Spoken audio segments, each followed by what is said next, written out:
My dear friends, welcome to Rajshekhar classes on applied data science with Python. This is lecture number 439. In this lecture, we will try to understand image histogram. Now, coming to image data, there are lots of types of images that are being processed using machine learning. Everything from faces, objects, scans like medical data, x-rays, MRI scans, even autonomous cars or self-driving cars as they often called need the self-driving cars as they often called need to understand what is happening in visual field to understand where to drive and where not to drive. So there are lots of types of images.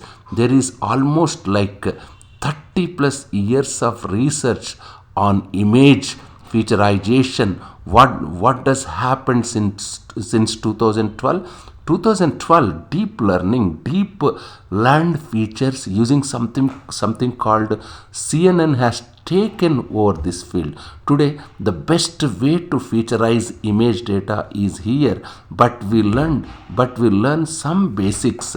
Image histograms is very old idea, but still very interesting idea that we will learn in this particular lecture. We will learn about CNN when we will discuss, when we will learn deep learning later in this series of lectures. With that background, let's go and understand image histograms. There are two types of image histograms. The first one is called color histogram. There are many types of image histograms.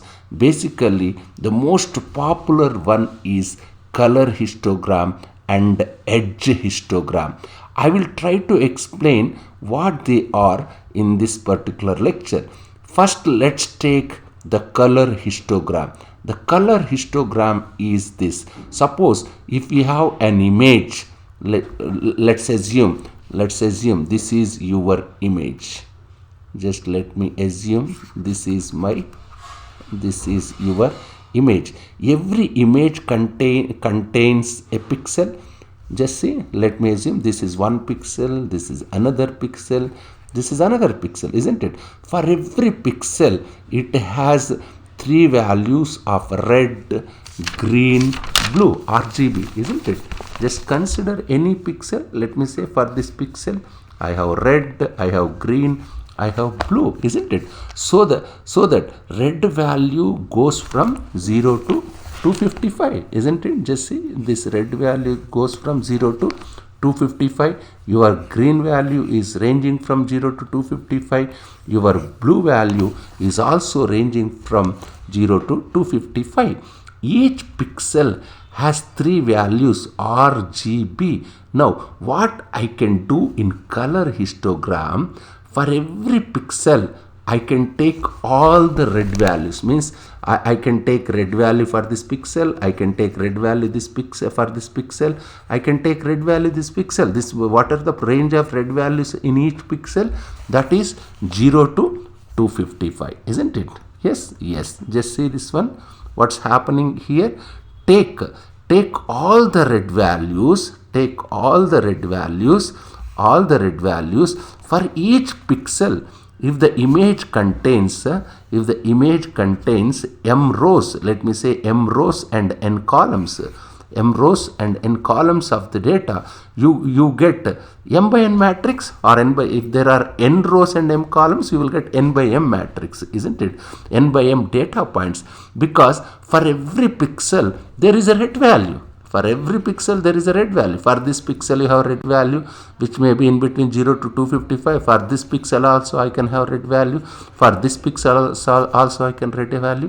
For each pixel there is a red value. You take all of these values, all of these red values. You take all of these red values for each pixel, isn't it? And you can plot a histogram for those numbers, isn't it? What does it mean? Histogram is nothing but how frequently does a value occur. isn't it? How frequently a particular value occurs. You can have values, red values from 0 to 255, green values 0 to 255, blue also 0 to 255. So for the red color you may get histogram. Let me say I am taking for red color, values are 0 to on x-axis 0 to 255, red color on y-axis, isn't it? Now what? So once if I get a histogram, let me assume my red color histogram is like this, isn't it? If this is the histogram corresponding to red color of all the pixels, I can convert the histogram into vector, isn't it? How can I convert a histogram into vector? Just see, this is let me write, otherwise just I can convert a vector of this type, isn't it? Yes, for every, I can convert the histogram into a vector like this, wherein for each value there is a value between 0 to, for every pixel there is a value from 0 to 55. For example, 0 to 55 means for particular pixel, let me say I have got number 10. Now what I have to do, how many times this number 10 occurred, how many times this number 10 occurred in each pixel, in this particular pixel, if there is a 10, if there in this particular pixel there is a 10 or not, in this particular pixel there is 10, I must count how many times this particular 10 is occurred in all the pixels. Let me repeat, for example, let it be 10, how many times does 10 occurs, what percentage of time, what percentage of time does 10 occur. So far the pixel corresponding to R value being equal to 10, I can say whatever the height is, let's say the height is 0.3, let me say this height is 0.3, that is 30%. 30% of the time you see red color with the, you see red color 30% of the time. Let me say 30% of the time, 30% of the time, red color with the value 10, with value 10, isn't it? So I will just put a value 0.3 in vectorization. What will I write? This is 10. How much percentage it is occurred? 0.3, isn't it? Since the histogram has distinct values, this histogram will have distinct values from 0 to 255. Just see, this is value is from 0 to 255, in which 10 occurred 30% time. Let it be. The whole vector has the values from 0 to 255. The range is 0 to 255. So I take all the red values. That is important. I take all red values and I plot the histogram for all red values, and I convert the histogram. I will convert the histogram into a vector like this, isn't it? Into, because there is only 0 to 255 values here. Similarly, I can convert. Similarly, I can also do it for blue color. I converted into a red color. I converted. I can do it for blue color. I can do it for green color, isn't it? I can also do it for blue and green pixels. So what do you have at the end of the day? Given an image, I have three vectors. One vector is related to red, one vector is related to blue, and another vector is related to green, isn't it? So I have three vectors. I have vector corresponding to red, I have vector corresponding to blue, I have vector corresponding to green. Each of these vector represents the histogram. This vector represents histogram, this vector represents histogram. This particular, from histogram only we constructed these vectors, isn't it? The red color histogram, the blue color histogram, and the green color histogram. Intuitively, let me try to explain why this might work. Suppose if you want to detect, whether in a given image, let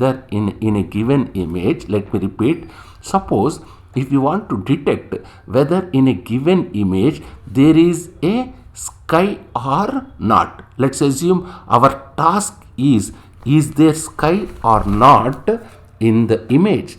If there is a sky, what you will typically notice, there will